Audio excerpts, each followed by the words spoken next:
तो आज जो कहानी हम सुन रहे हैं उसकी शुरुआत तो एक बहुत ही कह सकते हैं सीधी साधी मदद से होती है, लेकिन इसका अंत होता है खौफ पर। ये एक ऐसी घटना है जो सोचने पर मजबूर कर देती है कि क्या हर बार अच्छाई का अंजाम अच्छा ही होता है।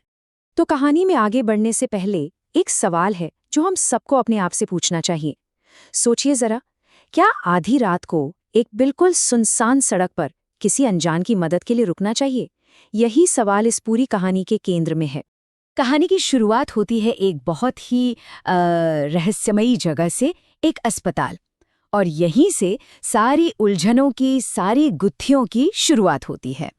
तो सोचिए, उस लड़के की जब आंख खुलती है तो वो खुद को एक बिल्कुल अनजान जगह पर पाता है, एक अस्पताल का बिस्तर।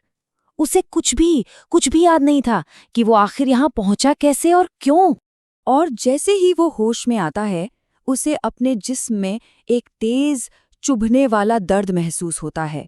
उसका कंधा, उस पर एक भारी भरकम पट्टी बंधी थी और दर्द ऐसा कि बर्दाश्त से बाहर था। अब उसके दिमाग में बस यही सवाल चल रहे थे कि भाई मैं यहाँ कैसे आ गया, मेरे कंधे पर ये चोट कैसे लगी, आखिर मेरे साथ हुआ क्या था।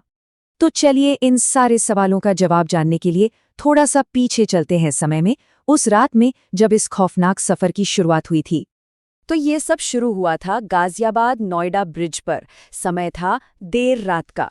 एक फूड डिलीवरी बॉय था, अपना आखिरी ऑर्डर डिलीवर करके घर वापस जा रहा था। और तभी उस एकदम सुनसान सड़क पर उसे एक अकेली औरत दिखती है। वो लड़के को रुकने का इशारा करती है और उससे लिफ्ट मांगती है। अब देखिए, रात का समय था और सड़क पर दूर दूर तक कोई भी नहीं था।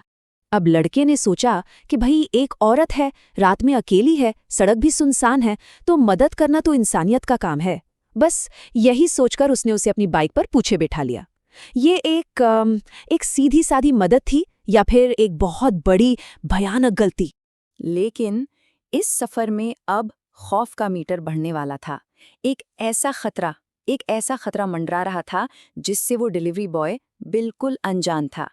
जैसे ही वो आगे बढ़ा, उसे कुछ अजीब सा लगने लगा। मतलब पास से जो गाड़ियां गुजर रही थीं, जो ट्रक वाले थे, वो सब उसे बड़ी अजीब नजरों से घूर रहे थे। वो लोग उसे कुछ चिल्लाकर कहने की भी कोशिश कर रहे थे, लेकिन तेज रफ्तार थी तो उसे कुछ समझ नहीं आया। उसे बेचैनी तो हुई, पर उसने सोचा चलो छोड़ो, और इन इशारों को नजरअंदाज कर दिया। मतलब चेतावनियां और भी ज्यादा तेज हो गईं। लोग उसे रुकने का इशारा कर रहे थे, लेकिन उस तक कोई मैसेज पहुंच ही नहीं पा रहा था। कमाल की बात यह है कि सड़क पर मौजूद हर इंसान उस खतरे को देख पा रहा था, सिवाय उस लड़के के जिसके ठीक पीछे वो खतरा खुद बैठा हुआ था। और बस यहीं पर कहानी एक ऐसे मोड़ पर आती है जहां एक अचानक हुई घटना से सारा सच सामने आ जाता है, और सच भी ऐसा जिसकी किसी ने कल्पना तक नहीं की होगी। तभी अचानक एक ट्रक ड्राइवर, एक सरदार जी, उन्होंने अपना ट्रक घुमाकर उसकी बाइक के ठीक सामने अड़ा दिया और उसका रास्ता रोक दिया। बाइक जोर से टकराई और उसका वो सफर वहीं का वहीं रुक गया। वो सरदार जी हाथ में एक लोहे की रॉड लेकर ट्रक से नीचे उतरे। वो सीधे उस डिलीवरी बॉय के पास पहुंचे और जैसे ही सरदार जी ने उसे छुआ, वो लड़का वहीं बेहोश होकर गिर पड़ा। तो अब कहानी वापस वहीं पहुंचती है, अस्पताल के उसी बिस्तर पर। लड़के को होश आ चुका है और उसने उन्हीं सरदार जी से पूछा कि आखिर उस रात हुआ क्या था, क्योंकि उसे तो कुछ भी याद नहीं था। अब सरदार जी ने जो बताया ना, वो सुनकर किसी के भी रोंगटे खड़े हो जाए। उन्होंने एक गहरी सांस ली और कहा, बेटा, जो औरत तुम्हारे पीछे बैठी थी ना, वो असल में तुम्हारा कंधा खा रही थी। ये सुनना था कि उस लड़के के तो होश ही उड़ गए। तो मतलब ये था वो भयानक दर्द जो उसे अस्पताल में महसूस हो रहा था।